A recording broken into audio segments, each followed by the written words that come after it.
I'm so pleased you could join me today. We're actually going over several of the modules today. As a reminder, what we originally were doing was going over 47 modules, which are all suggestions for how you could improve your creative ability. The first one we're doing today is module 22. I call it Be a Hermit. Uh, but Marilyn Monroe, as much as she was in the spotlight, what she claimed is that she would restore herself when she was alone. She had to be alone in order to recharge her batteries. So here's an interesting story from history. The Wright brothers, they went to Kitty Hawk, North Carolina to test their airplane. They were from Ohio, which was considerable distance to travel in those days. Uh, I've always been told it's because it was so windy there. And the National Weather Bureau did tell them that it was windy enough, but wind speeds there were actually unpredictable. Another theory that has come out in 2004 is that the brothers chose Kitty Hawk for more than just the wind. They wanted seclusion. Kitty Hawk was very far from Ohio, which means friends in Ohio couldn't laugh when they crashed, which was often. Vacationing friends couldn't ask them to take care of their cat while they were gone. In Kitty Hawk, they could just focus on testing plane designs. So they spent 1901 enduring sand and mosquitoes at Kitty Hawk. Then they used a wind tunnel back home in Ohio to do some more testing. In 1902, the brothers returned to Kitty Hawk, and then they returned again to their Ohio shop for a season, wanted to do some work improving the engine. And then after returning to Kitty Hawk in 1903, they made more adjustments and finally had a successful flight on December 17th. So we're talking about working alone. In the last module, I actually told a lie. I said I shared a lot of research proving that creativity must be a social activity, but not everyone agrees with that idea, including the Wright brothers. So that's the point of that story.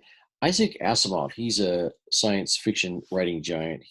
He wrote I, Robot and about a million other bestsellers. He said that creativity is best done individually. The presence of others can inhibit the creative process since creation is embarrassing. Susan Cain wrote Quiet, the Power of Introverts in a World That Can't Stop Talking. She gave a famous TED talk promoting the book, but she said enforced teamwork can stifle creativity. And that's not a new idea.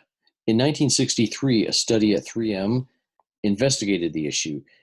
3M is the super innovative company. They invented Post-it notes and many other uh, chain, awesome products. And the researchers in this study learned that brainstorming doesn't work. Renko and Summers, researchers we have quoted before, said if an organization really needs a large number of ideas, they may be better off having individuals work alone.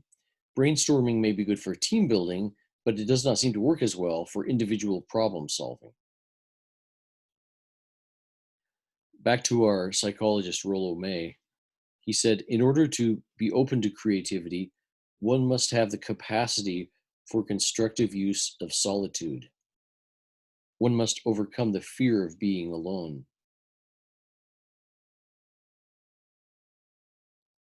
Let's resolve the contradiction. How should we do creative work? Should it be together or alone? If we put together all the research, it appears that both are important. Sometimes you should ideate with others, and sometimes you should ideate alone. You need both alone time and group time. The 3M study also said that individual ideation works better when preceded by group participation. So do some brainstorming as a group and then send everybody off alone to work on the problem individually. So we tell people to be more courageous because they need to share their ideas, but spending time alone is also important. We need to do both, socialize and hermitize. I'm not sure hermitize is a word. Let's say it is. Uh, Ideas can incubate best when you are alone. If your creative endeavor is writing a novel and you show the rough draft to others, they won't be captured by the story. They'll see only the gaps, the grammar errors, and spelling mistakes.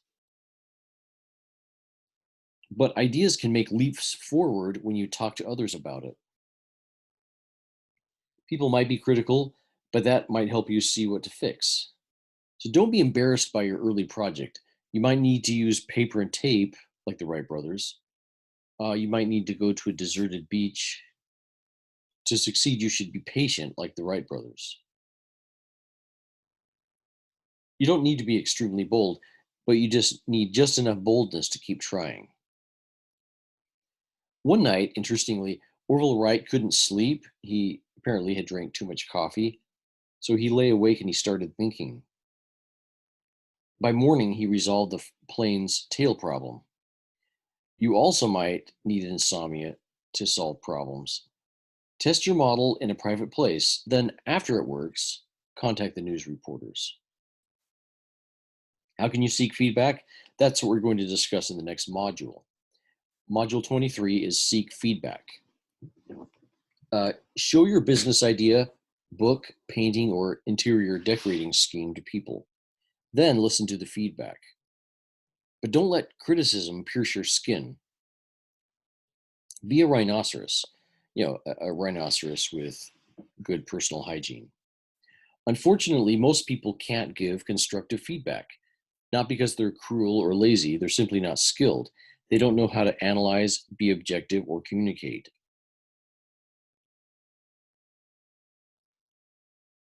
By ignoring customers, these products came to life. The Ford automobile, the Sony Walkman, and the Apple iPod.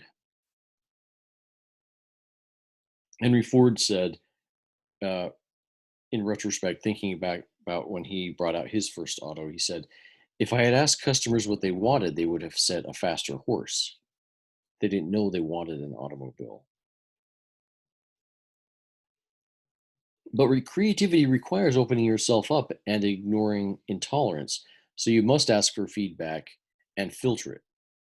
So the ability to dodge and duck like a boxer is useful. Don't depend on others' opinions. Also, friends and family are usually not able to provide effective feedback. They're too close. So, who could give you useful feedback? Let's talk about that next.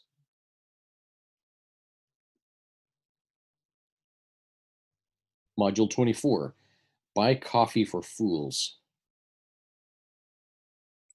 You might be very knowledgeable in your field, but that knowledge can be a block to break out thinking. The solution: listen to contrary opinions. Talk to fools, people from outside your field. I've tried to make this a habit.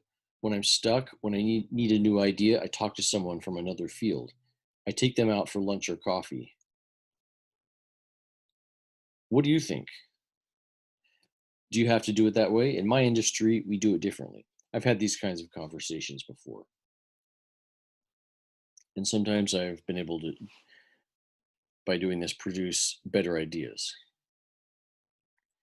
But remember that people won't meet unless they also benefit. Successful, busy people are not easily bribed by free food. So I'm saying, hey, can I buy you coffee? Hey, can I buy you lunch?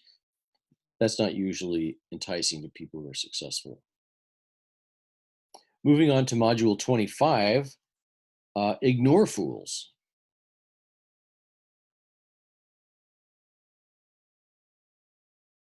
The naysayer says your idea will never work.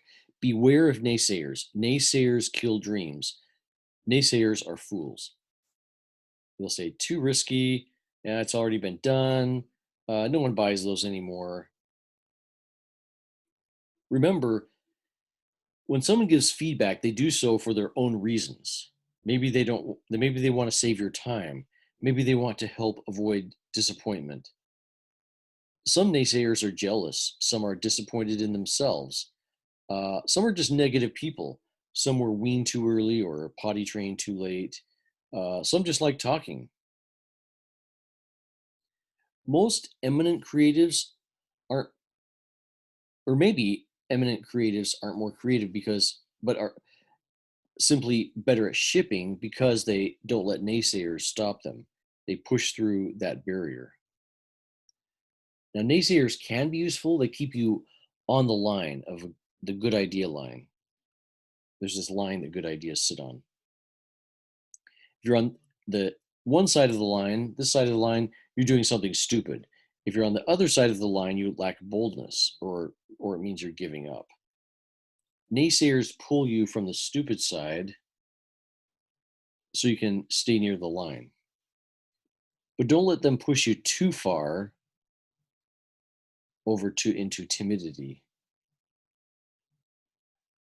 Uh, when someone doubts you, ask yourself, is my idea crazy stupid? Then analyze and adjust if necessary. Then ignore the person. Steve Blank